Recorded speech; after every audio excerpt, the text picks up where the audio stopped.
Hey, what's up, everybody? Welcome back to the Junkie podcast. Hopefully, you're having a great week. It's another Thursday, and I'm back. I actually got a DM asking if I was still doing my podcast, which was kind of humbling. But yes, still doing the podcast. And before we get into it today, just want to let you know this episode is brought to you by the new Titleist Pro V1 and Pro V1X golf ball. Titleist has been the number one ball in golf for who knows how long. Pro V1, Pro V1X, totally redesigned for 2021. Brand new softer cast urethane elastomer cover, helps increase greenside control. Brand new cores for increased distance. Faster casing layers for lower spin. Everything's been updated this year. If you're looking for something a little lower ball, little lower spin, lower ball flight, look at the Pro V1. If you're looking for something that's flies a little higher, has a little more spin, Pro V1X. But either ball can't go wrong with. Definitely go to Titleist.com, check out more about the Pro V1 and Pro V1X.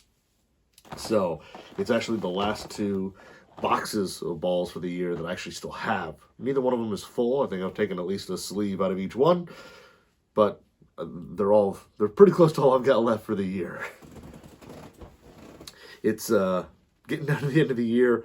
Golf-wise, it has been a struggle. I missed last week. I apologize, but I was actually out of town. I'll get into more of that in a minute. But I just, with everything going on in terms of just life, weather here, had some rainy, crappy days here in Metro Detroit. I was out of town for a little bit. I've got a furnace that is kind of not really working. So I've been working from home a lot, just trying to keep it running so my wife and child don't freeze. And it's just been that. I've got leaves to rake. I mean, it's just one of those things where I've got so much stuff to do. And unfortunately, being an adult, I've got to do that stuff first before I can go out and just play golf. So it's been part of the unfortunate thing. The other part is that there's not a whole lot of new equipment right now. We're getting close to kind of more of the launch season. I think the launch season right now is going to be a little different. I think it's going to be pushed back a little bit compared to previous years. But we're kind of getting close to launch. There's nothing new out right now. I mean, everything that is out has been out, and for the most part, I've hit it. I know I've got a few questions on some little pieces that have popped up here and there, and no, I haven't hit them yet. But it's just been kind of a strange time for me, at least. So hopefully the furnace thing is almost done. I've got my quotes, and I get to spend a whole lot of money, which isn't fun there. But hopefully that'll be done here shortly. And then, hopefully we'll keep the weather around a little bit where I can get out and play a little bit more, because I definitely want to get out and at least play, do some Q&A stuff, out on the course, which I love doing. And it's just been one of those years where it's just been hard to do. So I apologize for that. And then last week, I every time I go somewhere, which I was out in Carlsbad last week, and every time I go to California or wherever, I always really want to do a show like from my hotel room, hey, here's what's going on.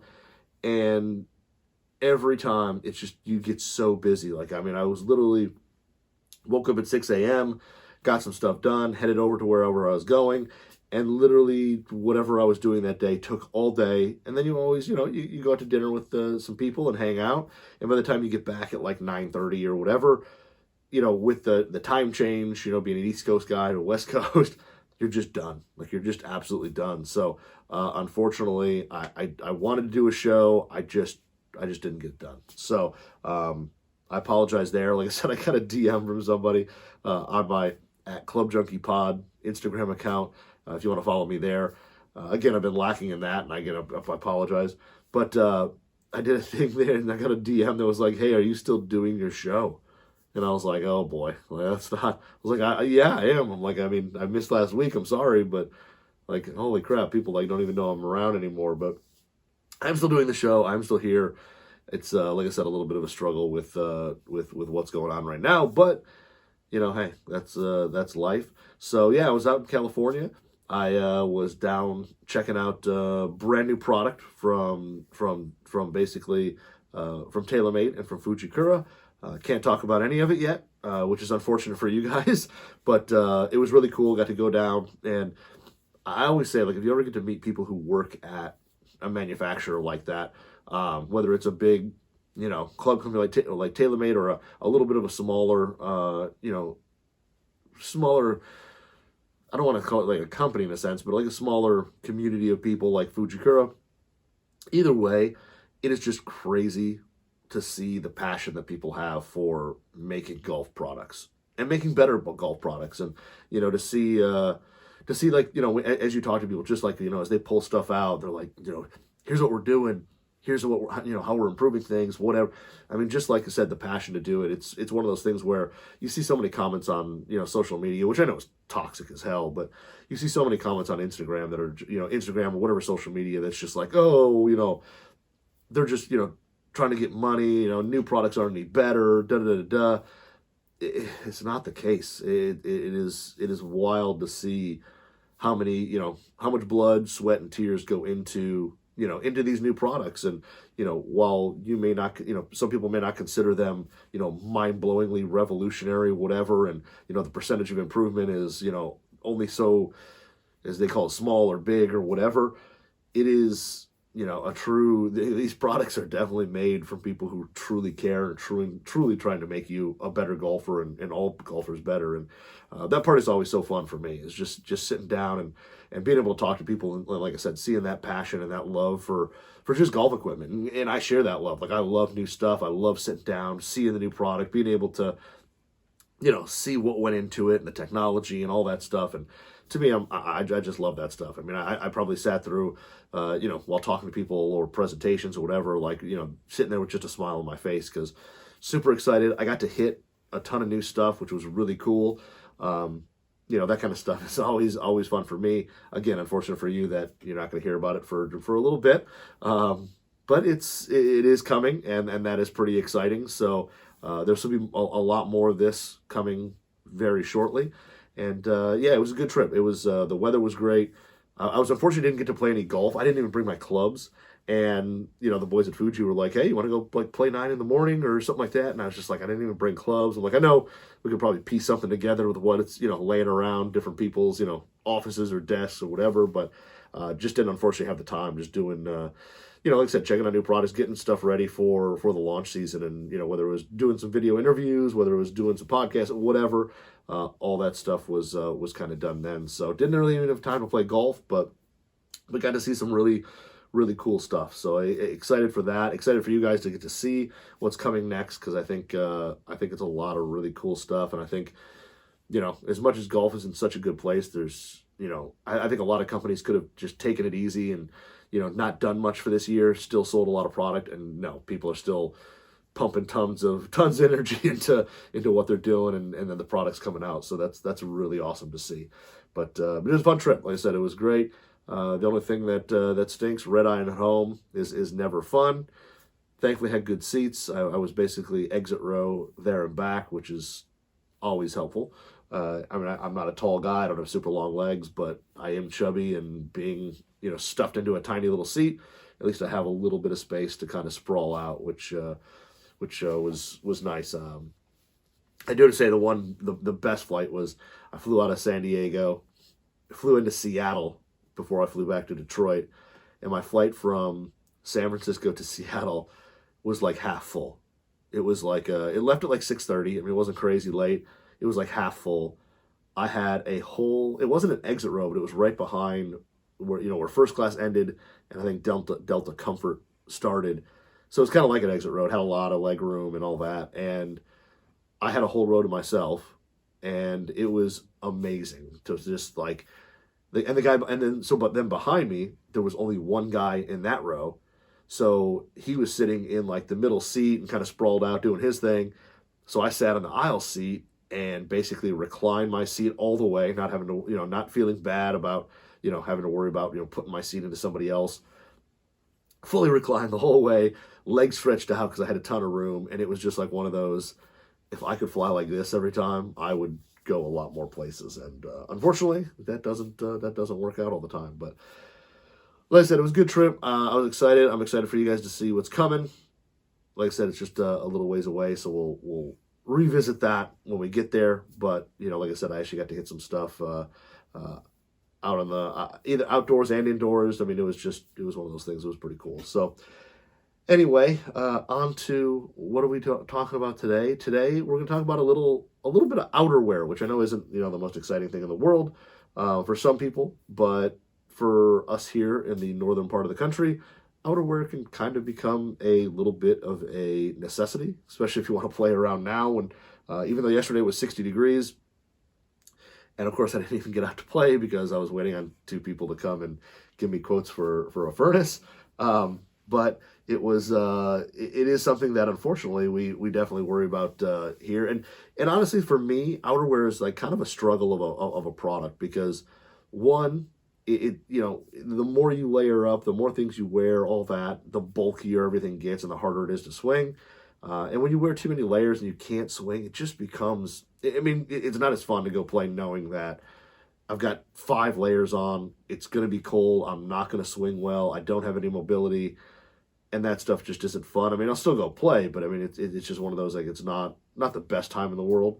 And then the other part of it, like, for me, like, everything nowadays is built as a little more, like, slimmer fit, and I'm not a slim fit guy. Like, I am, I got the beer gut, I'm a husky gentleman, I'm only, like, 5'9", and I've got super short legs, like, my inseam's like a 29, so I'm kind of a funny, weird shape to fit clothes. So, some people sit there and say like, "Oh, this brand is great," and then I look at their, like their sizing or whatever, and it's, the items look awesome, but I mean, they're never going to fit my body because everything's, super slim, this and that, and it's like, well, yeah, it looks great on like, an Adam Smith or an Adam Scott type guy who's tall, lengthy, and thin, but for a guy like me who's short and fat, like it doesn't work the same. So, but what I did is, and the other thing too is like with a lot of golf stuff is, can you also wear it elsewhere? Is it just golf specific or whatever? So I actually got 2 jackets from Mathew and have been kind of trying those on the course, and they're kind of like a lighter weight jacket, which, if you're watching on YouTube, one of them I'm wearing right now. But basically I have the Crystal Cove 2.0 and the Wanderlust. So both jackets are kind of super lightweight, or not super lightweight, but they're pretty lightweight, jackets. The Wanderlust is a little different. They're very, very similar jackets. The Crystal Cove basically doesn't have a hood where the Wanderlust does, and the cuffs on the Wanderlust are a little different. They're more of a traditional kind of cottonish elastic, where the Crystal Cove is kind of a sewn-in elastic, so it's a little different look. And then the same thing, I think, at the bottom of the jacket, the Wanderlust has kind of more of a kind of cotton elastic band around it, where the Crystal Cove is going to be more of an internal elastic that's like sewn in. Little different in terms of look. One of those that if you're not really looking for it, I don't know if you'd really even notice it. But yeah, they're pretty much lightweight. Like I said, the Wanderlust is they're both full zip, both pretty lightweight. They're pretty darn stretchy, which is nice for me. And really, it's one of those things that, like, it's not straight golf. I mean, if you could wear this into work and have no problem. It's not so golfy that like a FootJoy rain jacket or something like that. You could wear it into work, you could wear it to the bar, you could wear it to like hang out with friends at a restaurant, whatever. But it's really lightweight. It's super stretchy, and it's really versatile. You can wear it just about anywhere. The thing with sizing is basically, excuse me. The thing with sizing is, for me, is some stuff I'm an XL, some stuff I'm a 2XL. Really just depends, and it's really all how does it fit around my stomach. So this thing here is a little more slimmer fit. I ended up going with the 2XL, and a lot of times if I go 2XL, the arms are like crazy long, or somewhere else it just doesn't fit, whether it's like the shoulders or whatever. And honestly, the 2XL fits pretty good for me. I mean, the arms are maybe a hair, I wouldn't even call them a hair long. Like, they're actually pretty darn good. Like I said, the XL I think would have been way too tight in the stomach area, but the fit is actually really good. Lengthwise, it's definitely like just a little beyond the belt area, so not crazy long. It's one of those where it's long enough to keep you covered through a golf swing, but it's not so long that if you wear it out to a restaurant with your significant other, that it's going to look like it's hanging down to your knees and all that. It's basically like four-way stretch, and the stretchiness of it is actually really good. I hate jackets just because it restricts your swing, and honestly, wearing this out there, like you really don't even notice much of there's like no restriction to it. Even with a layer or two underneath, you can honestly swing, and it just stretches with you. But it's not like there's not a ton of resistance to it. I mean, it stretches. You can make a swing, and like I said, it's very. You almost don't even know. After a few holes, you won't even notice it. First hole, maybe you might notice it if you haven't played in a jacket in forever. But after that, like it just is wearing a regular kind of long sleeve jacket. It's supposed to have pretty good durability. It's supposed to be like a mini ripstop kind of material, but it's super soft. It doesn't have, it's definitely like a nylon type thing. It makes no noise when you're walking. It doesn't like zip, zip, zip, zip, zip down the fairway as you walk. It definitely has kind of a soft feel to it. It's supposed to be pretty durable. I haven't, thankfully, ran it into anything sharp or that would kind of either pill it or put a pull in it or anything like that. So thankfully, I haven't had to test that yet, which is good. But I mean, even like carrying a bag from, say my car to the cart or anything like that, I mean, the shoulder portion, all that has been totally fine. On this Wanderlust, the hood, the hood looks cool. I think it looks much more casual. Like if I go out to like a restaurant or whatever, like I'm going to wear this just because I like the look of the hoodie. It's a little more casual. I haven't used the hood. I haven't like put it up and actually used it like while playing golf or anything like that. It's more of just like a look piece. It's got two pockets down near the stomach, which are good. But yeah, I mean, overall, the warmth of it is actually better than I thought. Like I said, for as thin as it is when you put it on, I thought for sure that, in terms of warmth, it would have nothing. Now, I wouldn't say this is going to keep you warm in like a 40-degree day if you don't have anything else with it. But in terms of like, excuse me, for the most part, I wore it on like kind of days where it was like, 60, maybe dropped down to like 55 by the end of the night. And I was pretty much fine. I mean, it cuts wind, fairly well. If it's a really windy day, it's still going to get through. But if it's, pretty much a fairly calm, like 60, 55-degree day, whatever, I thought it was kind of like the perfect jacket, especially if you had, maybe just like, I think I just had polos underneath. But again, I'm a little more cold-blooded. I run a little hotter. So for me, I typically wear a few less layers. But if you had something like a thin, long sleeve, like thermal piece, a polo and this, I think you'd be able to swing with no problem. And I also think you'd, be fairly warm for, like I said, anything probably down to like that 55-ish type day. But it's one of those things too where it's super thin, it's super packable. Like you could easily fold it up pretty quick. It fits in pretty much any pocket of most of the bags I have. My Vessel VLX stand is the only, even that one it actually fit into all right, because that has pretty small pockets. But it folds up really easily. It's really small, so it fits in there with no issue. And the Crystal Cove is the one I've kind of been wearing more on the course, just because, like I said, without the hood, it has a little more of a golfer look to it, I guess. And that one, same thing. It went with the double X, and again, fit is almost identical to the Wanderlust. It's, like I said, a little more golf specific without the hood. It looks a little more golferish. But the same thing. It's got the same four-way stretch, that micro ripstop, which again, hopefully is durable. I'm hoping not to find out like like walking by a fence or something like that. But they're a really easy jacket to like pack in your bag, especially if it's something where it's a day where you could probably get away with wearing like a long sleeve thermal layer and a polo when you start the day, like if you're playing in the afternoon, and as the sun goes down, it gets a little chilly, you can toss it on. That's like kind of where it fits perfectly for me. And finish out the your last 9 or however many holes with it on, just for that little bit of extra warmth. And it's one of those things where the Crystal Cove has kind of like a mock turtleneck. It's a standard kind of jacket. But again, that one's the same thing. It's easy to pack up. It's super lightweight. It's really stretchy. That one there, like the cuffs on that, I kind of wish the Wanderlust cuffs were on that, just because golf-wise, I feel like it fits a little better with a glove, on say your left hand or right, if you're left-handed or right hand. But with a glove, I think like the cuffs on the Wanderlust are a little easier with a glove.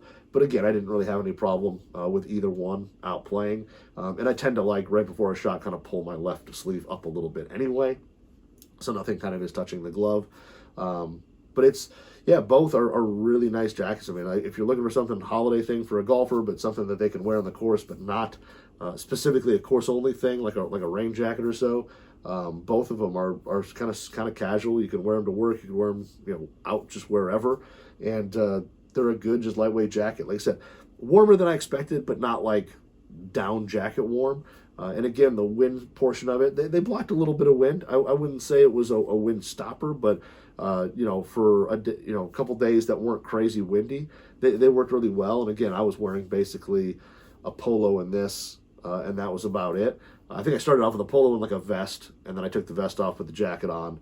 That part of it worked. Like I said, I think the lowest temperature I played in them was around like 55, and for me that worked really well. I know some people, they maybe need a little more layering depending on your body type.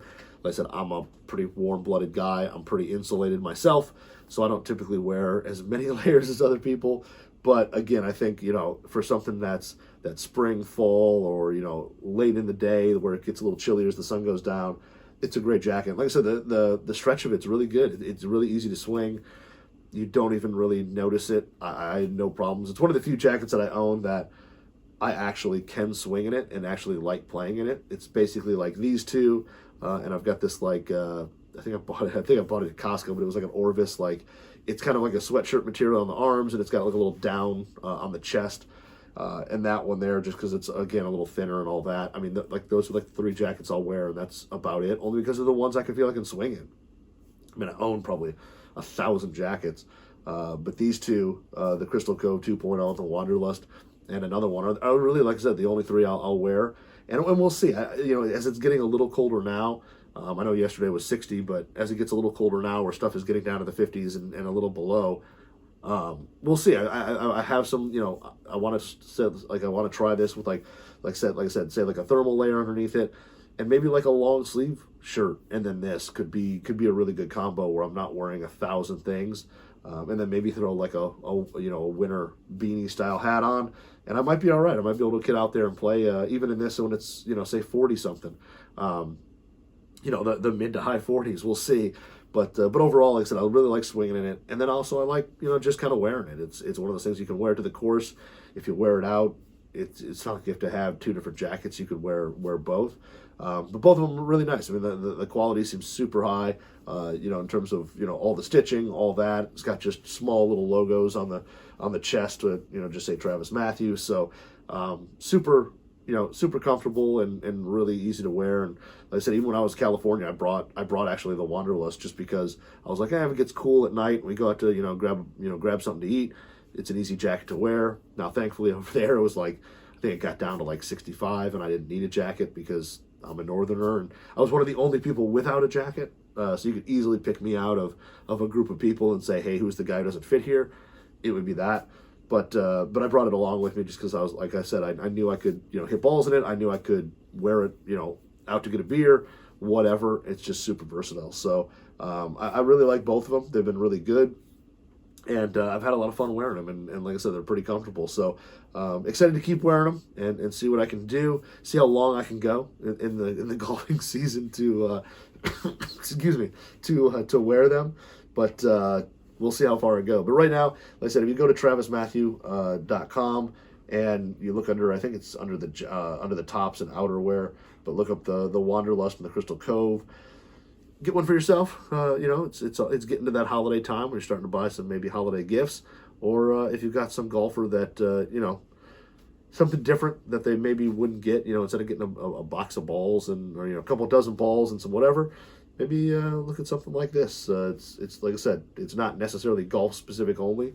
You could rock it off the course as well and rock it at work. So it could be a solid choice for a gift for somebody. But like I said, travismathew.com. Check out the Wanderlust, the Crystal Cove 2.0. I think they're both really solid, and especially for people who may be living like kind of even that southern part of the country where it gets a little chillier at night.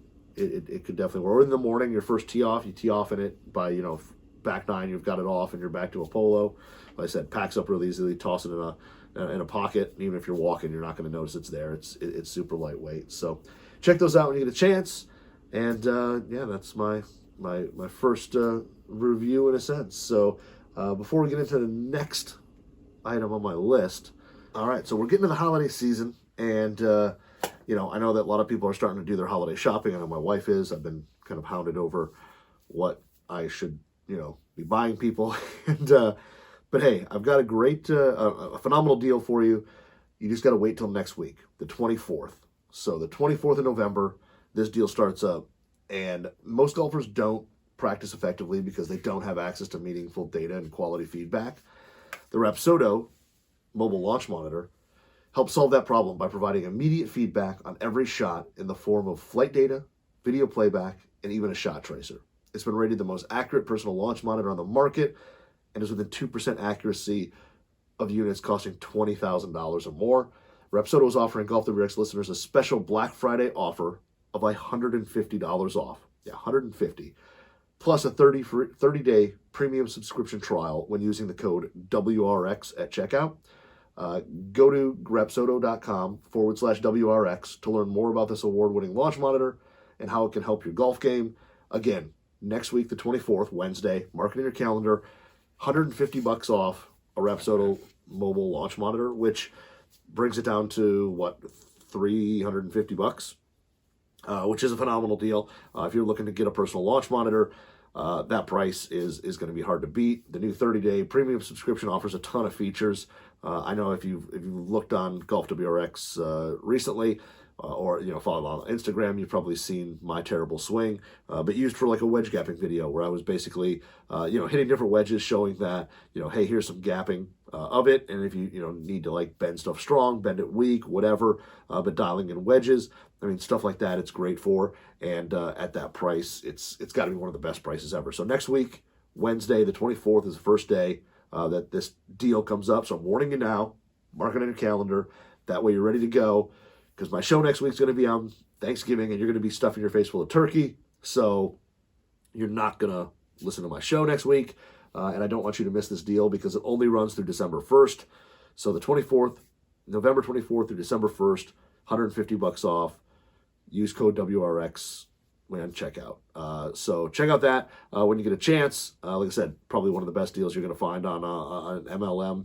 If you're looking to get into that thing, or get into the mobile launch market, or mobile launch monitor market, trying to get one for yourself. I know if you live up here in the cold north, it's one of those things that we're all looking for ways to practice in the winter, especially. And the MLM you can use indoors and outdoors, so check that out. But yeah, $150 off is no joke. So the rest of my show here, I'm going to follow up. I know I did last week, kind of a little what's in the bag, and a club I get so many questions on, and there's so much talk about, especially like in my DMs, things like that. Again, if you follow me at Club Junkie Pod, I get a ton of questions about the new Callaway Apex UW, and I think it's one of those, where people really are excited and have a lot of questions about how this would fit in your bag, where it fits in your bag, and how they would use it and how other people are using it, and getting an idea of how it would work for them. And so I'm going to do a little follow-up with the UW, just because I know, like I said, I've had so many people ask questions about kind of what they're doing with it, or what I'm doing with it, and how they're going to maybe build one up or whatever. And I know I talked about it before, but again, it's been one of those things where I just keep getting questions about it. And yeah, the Apex UW. So I put this in the bag. I don't know, when did it come out? A few months ago. It had to be at least a month, if not like a month and a half ago, something like that. It came out, and basically right as it came out, I took it out in stock form, which they sent us a 19-degree head, which is perfect kind of for me. That was the one I was looking at anyway. But a 19-degree head, and with a stock, I think Project X Hazardous Smoke Black RDX in it, and I think it was like a 70-gram stiff or something like that, in stock specs, and it came in at like 41.5 inches, and it was pretty good. I hit that thing, I took it out on the course, played it, and was pretty impressed with it. I hit it pretty well. It was a little long, because I was kind of, again, looking at it as, how was I going to use this thing, because I don't really, as everybody knows, I don't really play a ton of fairway woods. I play a 3-wood, And then my next club is typically a hybrid. Excuse me. And typically a 19-degree hybrid. So I kind of looked at this as going, it's a little smaller head. It's not quite as large as it's not quite as large as a fairway wood, but it's bigger than a hybrid and all that. And I was like, I wonder if I could make this kind of play like a hybrid. The way the sole's designed, it is, it's got this step sole, so it gets through the rough really easily. It's probably going to be a little longer. It may fly a little higher than some hybrids out there, and it's supposed to be pretty neutral ball flight. So I was like, okay, let's see what we can do. So I took it out in stock form, played it. It was pretty good. Like I said, it just didn't quite fit gap-wise in my bag because it was crazy long. It was like basically just behind my 3-wood in terms of length. But again, and I didn't quite hit it as straight as I would like to and all that, but it got up in the air real easy. I hit it off the turf fairly well. So I said, all right, well, let's try to build it up more and see if I can play it more like a hybrid. And I got some people when I said I was building that, people were like, why are you trying to do that? And it's like, well, because for me, it's going to fit in my bag better. If I'm looking for a 3-wood replacement, I'm looking for a 3-wood replacement, and this isn't really that. And if it's a 5-wood replacement, that's great, but I want it to go a certain distance, and I want it to be really consistent, and I can hit it off the tee, hit it off the turf, all that. So pulled it apart. If you're looking to pull your own apart, the hosel is a traditional wood hosel size, which is a 335, and I basically found a heavy shaft, a heavy mid-high launching shaft in my bin of shafts up in my shop, and which was a Fujikura Atmos Blue in an 8X, and I basically put it in there at 40.5 inches, which is about a half inch longer than I play my hybrid. And I added a few grams of weight. I think about 4 grams of weight to the head to get the swing weight right, which kept it at like D2 or D3. I don't remember exactly, but it's pretty darn close. So built that, took it out, hit it, and it was like night and day. I hit it so well. I was just much more consistent with it. And I think because I was swinging it like a hybrid and I was playing it like a hybrid and I wasn't thinking about it as a fairway wood, it really did improve there. And I know I talked I definitely hit it better. It's still probably a little longer than my hybrid. I was playing a Cobra King Tech hybrid, with the 3 movable weights and all that. This thing is probably a few yards longer, especially played at full length.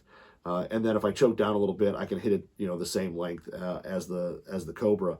But overall, going on a few more rounds with it, it's been kind of the same thing. I don't know if it's necessarily like you'll never pry it out of my dead hands, but I think it is definitely something that going forward, again, I haven't hit all the new stuff for 2022, but of the few things I've hit so far, this probably is going to stay in the bag, at least for now. It's just been really consistent, and I found that, especially off the tee, that was one of the things where I use my hybrid a lot off the tee on some short par 4s. Pretty much par 3s, I don't play anything that crazy long. Because for me, this thing is basically off the tee, it's probably 225. Maybe you can push it to 230 if you really, really nuke it. But off the deck, I can hit it like 215 to 220 with no problem, which is exactly what I'm looking for. But it does launch a little higher than the King Tech or the Forge Tech. And I found that, it definitely is probably about as neutral. The Forge Tech probably has a little less left in it than this does, just because of those movable weights. You can, shove them all in the toe, and it's probably more fade biased than this is. This will have a touch of left in it still. I should hot melt it. I basically, to build it to weight, I put a little tip weight in it. I should pull the tip weight out and put a little hot melt in the heel, in the toe, just to make it, a little more fade bias. But again, when you're talking like 4 grams of weight, it's not going to do a whole lot. But anyway, overall, I've still been playing it, and the one thing I do like about it is that out of the rough, hitting a 3-wood out of the rough for me is like, I don't even do it anymore, because realistically the rough that is around here has typically been, not been mowed. It's pretty long, it's pretty nasty, and trying to hit a 3-wood out of there has just been death. I've done it too many times this year where I've hit it, didn't hit it well, the grass grabbed the club, grabbed the ball, whatever, and I basically squirted the ball forward 100 yards, and that was it. So this thing here, though, I mean, has a little more loft, little narrower sole, all that. It gets through gets through the rough easier, and it's something where that part of the game, which has been a huge struggle, this is a lot easier. And sure, I don't hit it necessarily as far as my 3 would, but I hit it close enough. And if I can hit this out of the rough, get it in front of the green on a par 5, and just wedge it on, as opposed to maybe rolling one up with a 3 wood onto the green, I'm fine with that, because the chances I'm going to get this up and out of that grass is way better than my 3 wood. So the chances for success with this are just went up exponentially compared to my traditional 3 wood. So it's something there where I've noticed a huge thing where I've liked it there, and it's definitely helped improve hitting out of the rough on par 5s, or even like something where you hit a bad drive on a long par 4 and you got a long ways to go.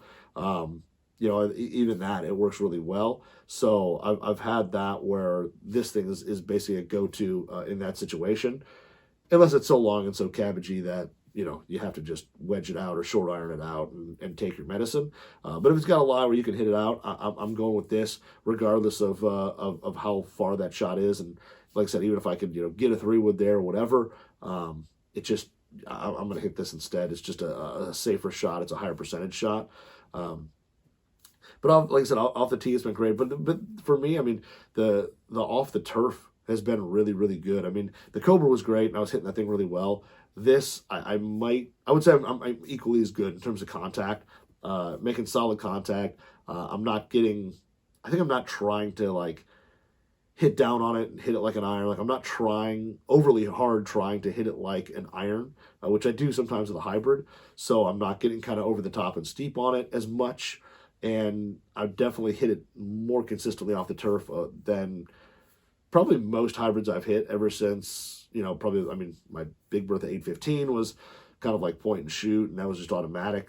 This may be not quite there yet, but it's pretty darn close. And overall, just, from pretty much any lie, I've been able to hit it really well. And I've been able to hit some really good shots with it. Like I said, off the tee, it's an absolute cannon. It goes a long way.